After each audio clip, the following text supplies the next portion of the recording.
আলহামদুলিল্লাহ রাব্বিল আলামিন ওয়া সালাতু ওয়াস সালামু আলা রাসূলি রাব্বিল আলামিন ওয়া আলা আলিহি ওয়া সাহবিহি আজমাইন। পবিত্র কোরআন মজিদ কি নূর, এটা কিভাবে বুঝতে পারবো? আসেন আজকের পর্বের মধ্যে আলোচনা হবে যে কোরআন মজিদ নূর, এই নূরের জলকানিতে আপনার ঘোড়া পর্যন্ত লাফালাফি করে। দেখেন এসেছে হাদিস শরীফে, আন আবি সাইয়্যিদ আল-খুদরি রাদিয়াল্লাহু তাআলা আনহু ওয়া সাইয়্যিদ ইবনে খুদাইর রাদিয়াল্লাহু তাআলা قال বাইনামা হুয়া ইয়াকরাউ মিনাল লাইলি সূরাতুল বাকারা ওয়া ফারসু মারবুতাতুন ইনদাহু। একটি ঘোড়া ওনার কাছে ওসাইদ বিন খুদাইর রাদিয়াল্লাহু তাআলার পাশে বাঁধা ছিল, যে রাতে ঘোড়াটা লাফালাফি করতেছে।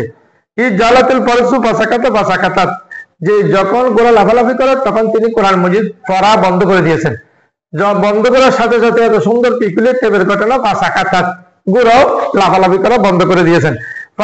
পাকালা আবার পড়া আরম্ভ করেছেন কোরআন শরীফ, ফাজালাত ফাসাকাতা ফাসাকানাত, আবার সে আবার লাফালাফি করা আরম্ভ করেছে। সেই যখন আওয়াজ স্তব্ধ করেছে, পাঠ বন্ধ করেছে, ঘোড়াও লাফালাফি বন্ধ করে দিয়েছে। সুম্মা কালা ফাজালাতুল ফারস, আবার যখন পড়া আরম্ভ করেছেন, ঘোড়া আবার লাফালাফি করে। কি রে এভাবে কেন? পাঁচ সালাফ এভাবে লাফালাফি করতে আছে। ওয়াকানা ইবনু ইয়াহিয়া করিবান মিনহা, হযরত ইয়াহিয়া তার ছেলে তার পাশেই ছিলেন। পাঁচ পাকা আন তুসিবাহু, সে ভয় করতেছে ঘোড়া লাফাইতে লাফাইতে কোনো ছেলের গায়ের উপর পড়ে কিনা। ফালাম্মা আখরাহু রাফা রাসূল ইলাস সামাই বাইদা মিসলু যুল্লাহ, যখন শেষ হয়েছে তখন তিনি আকাশের দিকে দেখলেন যে ওখানে একটা বড় আলোর ঝলকানি দেখা যায়। মিসলু যুল্লাহ ফিহা আমসালুল মাসাবি, বাতির মতো দেখা যায়, লাইটের মতো দেখা যায়, খুব পাওয়ারফুল, খুব সুন্দর লাগে। ফালাম্মা আসবা হাদাসান নবী সাল্লাল্লাহু আলাইহি ওয়াসাল্লাম ওয়াকালা ইকরা ইবনে হুদাইর, যে যখন সকাল হলো রাসূল করিম বললেন, হে ইবনে হুদাইর, তুমি আবার পড়ো কোরআন শরীফ পড়ো। ইকরা ইবনে হুদাইর, তুমি কোরআন শরীফ পড়তে থাকো। তাহলে ফাসফাত ইয়া রাসূলুল্লাহ সাল্লাল্লাহু আলাইহি ওয়াসাল্লাম তাতা ইয়াহিয়া, যে ইয়া রাসূলুল্লাহ আমি ভয় করতেছি আমার ছেলে ইয়াহিয়া আছে পাশে, গোরা লাফাইতে লাফাইতে কোনো আমার ছেলের গায়ে পড়ে কিনা।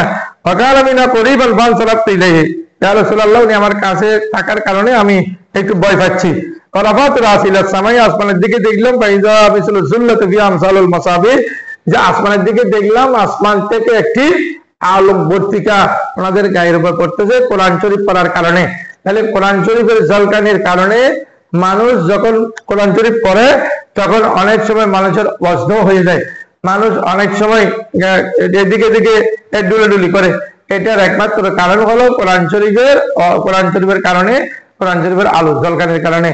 আল্লাহ রাব্বুল আলামিন আমাদেরকে বুঝার জন্য তৌফিক দান করুক এবং বেশি বেশি কোরআন শরীফ পড়ে আল্লাহর নূর হাসিল করার তৌফিক দান করুক। আমিন।